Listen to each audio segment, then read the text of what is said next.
Sanibonani la kuwantshophakama, ngibingelele sifundo. uKhuzani mfoka Mpungose uselichithile uhlelo oluhebezwe uMthandeni uKhuzini FM lokuthi kumele kutoswe ukuze qale uhlelo lomunye phakathi kwabo uKhuzani kanye noMthandeni.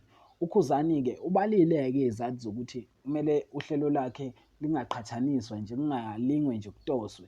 Yena unesivumelwane no-SABC. Izathu akayibalile-ke uthe, igama lami akulona elokudlala, alihambe lithosa, ngingumculi onamagalelo kakhulu, nginezindondo ezingu-18 kanti ngine-Song of the Year.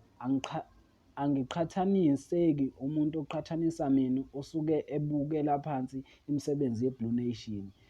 Lokhu-ke akubekile uKhuzani mfoka Mpungose, wathi yena ngeke etose ngenxa yalezi izathu akayibekile zey'ndondo kanye ne-Song of the Year. Okuletha ukukhuluma-ke kubalandeli bamaskandi ukuthi i-Song of the Year unayo impela, kodwa bese kungamele. Kodwa-ke bese bebeka ukuthi u-SABC-ke ozobe-ke usuthatha isinqumo sokuthi ngempela kuyatoswa noma qala uhlelo ababembekile kuqala ukuthi ubani ozoqala. Sacela nje mbukeli wethu ushiye uvo lwakho ngalolu daba ukuthi kumele kutoswe noma kumele kuye ngey'nhlelo za-SABC.